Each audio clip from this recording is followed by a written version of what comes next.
तो आज हम जानेंगे कि डेल्टा और गामा क्या है।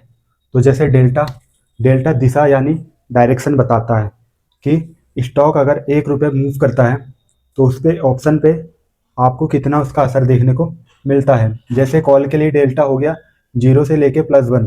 अगर यहाँ पे मार्केट ऊपर बढ़ेगा तो आपके कॉल का प्राइस भी बढ़ेगा। और वहीं पुट के लिए डेल्टा 0 से लेके -1 होता है। यहाँ पे अगर आपका मार्केट बढ़ेगा तो भी आपके पुट का जो प्राइस है वो घटेगा यानी गिरेगा।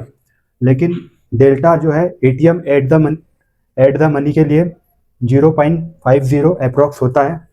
मतलब निफ्टी अगर 100 पॉइंट अगर ऊपर की तरफ मूव करता है, अगर 100 पॉइंट बढ़ता है तो वहाँ पे जो आपका ऑप्शन है वो भी 100 पॉइंट बढ़ जाएगा। मतलब आपको 50 रुपये का प्रॉफिट हो जाएगा। अब बात करते हैं गामा की। तो गामा दिखाता है कि डेल्टा की स्पीड कितनी है, उसमें तेजी कितनी है। जैसे गामा अगर हाई होता है उस कंडीशन में डेल्टा भी तेजी से मूव करता है, और गामा अगर लो होता है तो उस कंडीशन में जो डेल्टा होता है वो स्लो मूव करता है।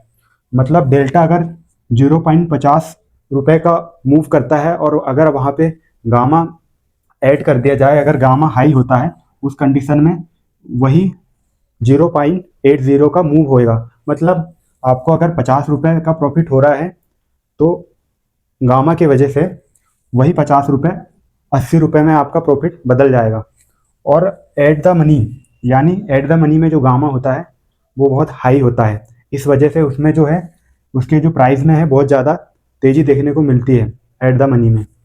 और गामा ब्लास्ट को समझ लेते हैं। जैसे गामा ब्लास्ट बोलते हैं तो गामा ब्लास्ट जो होता है एक्सपायरी के दिन जो है गामा में छोटा सा भी मूव होता है, यानी एक्सपायरी वाले दिन अगर छोटा भी मूव होता है तो उसका बहुत बड़ा असर देखने को मिलता है, यानी बड़ा प्रॉफिट या बड़ा लॉस हो सकता है। इसलिए एक्सपायरी के दिन जो है गामा ब्लास्ट होता है, यानी जीरो टू हीरो ट्रेड जिसको बोलते हैं।